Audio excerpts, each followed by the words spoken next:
버지니아 로녹대학교의 김규식 센터가 개관하고 베이 지역에는 장인환, 전명훈 선생의 의거 118주년 기념식이 열리는 등 미 전역에서 독립운동가와 이민선조들을 기리는 움직임이 이어졌습니다. 3월 셋째 주 주요 한인사의 소식을 이원정 기자가 종합했습니다. 지난 9일 한인타운에서 자전거로 횡단보도를 건너던 70대 한인 여성이 뺑소니 차량에 치여 숨졌습니다. LA경찰국은 오전 6시 40분쯤 올림픽 블루버드와 버먼 애비뉴 인근에서 자전거를 타고 횡단보도를 건너던 이모 씨가 트럭에 치였다고 밝혔습니다. 트럭 운전자는 그대로 도주했다 체포됐고 이 씨는 지난 13일 결국 숨졌습니다. 이 씨는 시니어 센터 하모니카 앙상블 회원으로 LA 킹스 공연에 참여해왔습니다. 하이브리드 항공사 에어프레미아가 항공기 좌석수를 줄이는 대신 좌석 간격을 넓히는 방식으로 기내 공간 개선에 나섰습니다. 에어프레미아는 HF8701 항공기의 이코노미 클래스 좌석 간격을 기존 31인치에서 33인치로 확대하면서 총 좌석수를 344석에서 326석으로 줄였다고 밝혔습니다. 에어프레미아는 장거리 노선 이용객의 편의를 위해 연내 모든 항공기의 이코노미 좌석 간격을 33인치 이상으로 확대할 계획이라고 설명했습니다. 뉴욕시의 파톨 문제가 심각해 시정부가 대대적인 보수에 나섰습니다. 조란 맘다니 시장과 마이클 플린 교통국장은 교통국 소속 80여 개 장업반이 5개 보로 전역의 도로와 고속도로에 투입돼 앞으로 몇 주 동안 보수 작업을 진행할 예정이라고 밝혔습니다. 올해 민원전화 311을 통한 파톨 신고가 11,000건 이상 접수됐으며 이는 전년 대비 30% 이상 증가한 수치로 조사됐습니다. 코스코가 살모넬라 오염 가능성이 제기된 미트로프 밀키트 제품을 리콜했습니다. 해당 제품은 3월 2일부터 13일 사이 캘리포니아 등 전국 26개 주 매장에서 판매된 것으로 확인됐습니다. 코스코는 현재까지 관련 질병 보고는 없지만 예방 차원에서 리콜을 실시했으며 소비자들에게 제품을 섭취하지 말고 매장에서 환불받을 것을 당부했습니다. 독립운동가 김규식 선생의 이름을 딴 김규식 센터가 로녹대에 개관했습니다. 이 센터는 파리 강화회의에 임시정부 대표로 참석했던 김규식 선생의 업적을 기념하고 한국학 연구를 확대하기 위해 설립됐습니다. 대학 측은 센터를 통해 독립운동 역사 연구와 글로벌 학생 교육의 기회를 넓혀갈 계획이라고 밝혔습니다. 항공사 에어프레미아가 봄 여행 시즌을 맞아 특별 프로모션을 실시합니다. 에어프레미아는 오는 29일까지 LA와 샌프란시스코, 워싱턴, 뉴욕, 호놀룰루 등 미주 출발 한국행 5개 노선을 대상으로 이코노미 클래스와 와이드 프리미엄 클래스 항공권을 특가로 선보인다고 밝혔습니다. 탑승 기간은 오는 11월 30일까지입니다.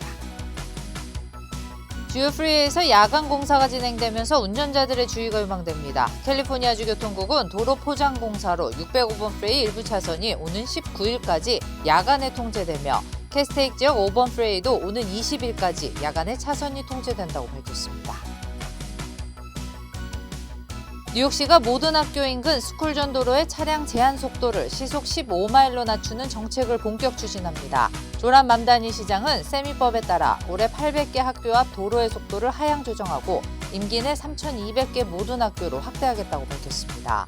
이번 조치로 연말까지 스쿨존은 1,300곳으로 늘어나며 단속은 표지판 설치와 공청회를 거쳐 시행될 예정입니다. 대한민국 정부가 3월에 재외동포로 세계적인 이론물리학자 고 이휘소 박사를 선정했습니다. 이휘소 박사는 미국 페르미 국립가속기 연구소 이론물리학 부장을 지내며 입자물리학과 게이지 이론 발전에 핵심적인 기여를 한 과학자로 평가받고 있습니다. 특히 짧은 생애 동안 140여 편의 논문을 발표하며 현대물리학의 이론적 토대를 구축하는 데 큰 역할을 했으며 한국인 과학자의 위상을 세계에 알린 대표적 인물로 꼽힙니다. 워싱턴 한국문화원이 한국 현대문학을 주제로 한 K문학 북클럽을 4월과 5월 3차례에 걸쳐 개최합니다.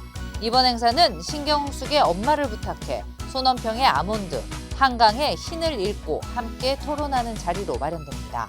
문화원 측은 한국 문화에 대한 세계적 관심이 높아지는 가운데 한국 사회의 문화에 대한 이해를 넓히기 위한 취지라고 밝혔습니다.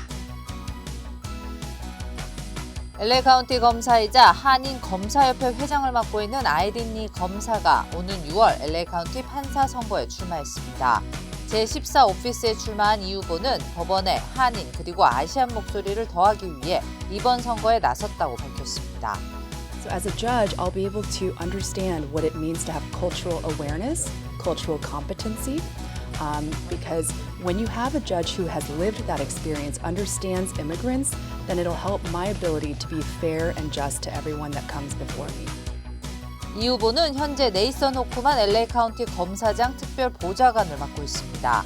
지난 18년 동안 공직 생활을 하면서 가정폭력과 아동학대 사건을 전담해왔으며 한인검사협회 회장과 한인의 이사도 겸직하며 한인사의 권익 신장에도 힘써왔습니다. 현재 LA 카운티에는 430명의 판사가 있으며 그중 한인은 19명에 불과합니다. 이번 판사직에 출마한 한인 후보는 이 후보가 유일하며 오는 6월 선거에서 당락이 결정됩니다.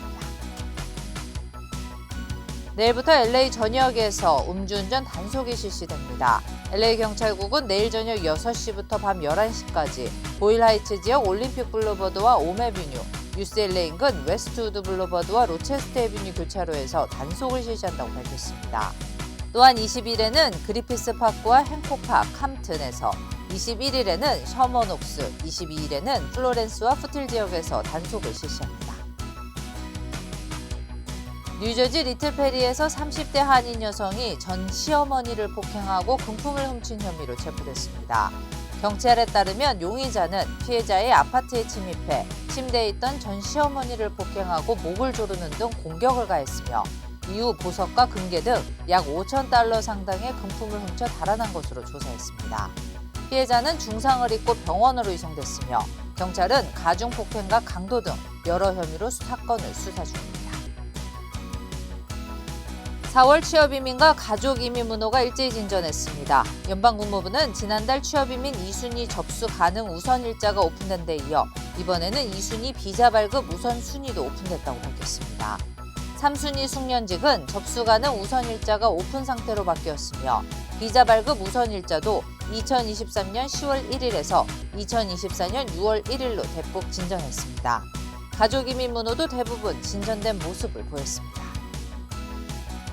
미국 태권도 고단자회가 오는 4월 10일부터 12일까지 시카고에서 제24차 총회 및 연례 컨벤션을 개최합니다. 이번 행사에는 미 전역의 태권도 고단자들이 참석해 기술 교류와 지도자 간 협력, 태권도 발전 방안을 논의할 예정입니다.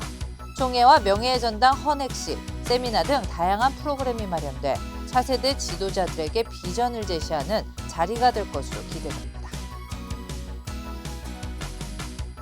LA 경찰이 한인타운 웨스턴 애비뉴 일대에서 인신매매 단속을 위해 연말까지 감시 카메라 18대를 설치합니다.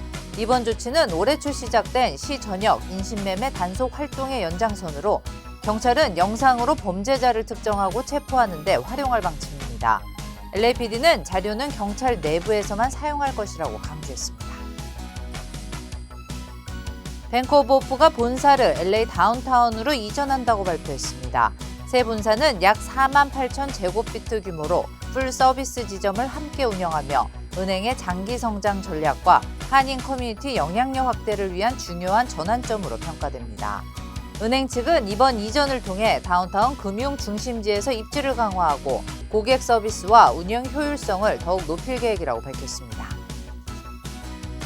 LA 한인상공회의소가 주최한 제49회 갈라 어워즈 행사에서 한인 경제와 커뮤니티 발전에 기여한 6명이 수상의 영예를 나눴습니다. 어제 열린 시상식에서 올해의 사업가상은 이영근 프로클럽 대표, 최우수 리더상은 황병구 미주 한인상공회의소 총연합회장, 커뮤니티 공로상은 잔림 KAF 한인재단 이사장에게 각각 수여됐습니다. 또한 샌디추이 GC내추럴 대표와 윤민환 치매킹 대표, 브라이언 나 메가 캐피탈 펀딩 대표도 나란히 수상자 명단에 이름을 올렸습니다. 어제 저녁 할리우드 인근 태글리안 컴플렉스에서 열린 이번 갈라 행사에는 캐런 베스 시장과 김영한 LA 총영사 등 한인 상공인들은 물론 300여 명의 한인과 주류 인사가 참석했습니다. 메릴랜드주에서 미주 한인의 날을 공식 기념일로 지정하는 법안 제정 노력이 3년째 이어지고 있습니다. 주 상하원에서는 관련 법안 공청회가 잇따라 열렸으며 한인사회와 AAPI 단체들이 참여해 법안 통과를 촉구했습니다. 주의회는 공청회 결과를 바탕으로 조만간 위원회 표결을 진행할 예정입니다. 조지아텍이 글로벌 미디어 페스티벌의 일환으로 한인 이민사를 조명하는 한국 다큐멘터리 영화 상영 행사를 개최합니다. 내일 빌모어 학생센터에서 하와이 영화 무지개 나라의 지혜가 상영되며 상영 후에는 감독과의 대담을 통해 작품의 의미를 나누는 시간도 마련됩니다. 주최 측은 행사 전 한국 음식도 제공되며 좌석이 제한된 만큼 사전 등록을 권장하고 있습니다. LA 한인타운 시니어 커뮤니티를 중심으로 중단됐던 점심 도시락 사업이 재개될 전망입니다. 시니어 센터는 YMCA와 협업을 통해 하루 100인분 규모로 한식 중심 도시락을 제공하기로 합의했으며 캐터링 업체 선정 후 본격 운영에 들어갈 예정입니다. 연간 약 20만 달러 규모로 진행되는 이번 사업은 장기간 중단됐던 핵심 복지 프로그램을 정상화해 한인 시니어들의 생활 안정에 도움을 줄 것으로 기대됩니다. LA 한인타운에서 차량 공유업에 종사하던 30대 한인 남성이 코로나19 지원금 사기 혐의로 기소돼 체포됐습니다. 연방검찰에 따르면 최 모 씨는 존재하지 않는 회사를 내세워 PPP와 EIDL 대출을 신청하는 수법으로 양 200만 달러를 부정수령하고 일부 자금을 암호화폐로 세탁한 혐의를 받고 있습니다. 검찰은 최 씨의 암호화폐 자산을 압수했으며 유죄 인정 시 최대 수십 년의 징역형에 처해질 수 있다고 밝혔습니다. 재미한인 과학기술자협회가 과학공학 분야 전공 학생들을 대상으로 2026년 장학생과 펠로우십 지원자를 모집합니다. 학부생과 대학원생, 박사 후 연구원을 대상으로 총 수십 명에게 장학금이 지급되며 일부 수혜자는 한미과학기술 학술대회에 초청될 예정입니다. 신청 마감은 오는 31일까지며 성적과 에세이, 추천서, 봉사활동 등을 종합평가해 최종 수혜자를 선정합니다. 연방식품의약국 FDA가 어린이용 이부프로펜 제품에서 이물질이 발견돼 약 9만 병이 리콜됐다고 밝혔습니다. 해당 제품에서는 젤 형태 물질과 검은 입자에 대한 신고가 접수됐으며 FDA는 이를 2등급 리콜로 분류했습니다. 당국은 소비자들에게 즉시 사용을 중단하고 복용한 경우 이상 증상이 있으면 의료진과 상담할 것을 권고했습니다. 샌프란시스코 베이 지역 한인회가 장인환 전명훈 의사의 의거 118주년 기념식을 내일 한인회관에서 개최합니다.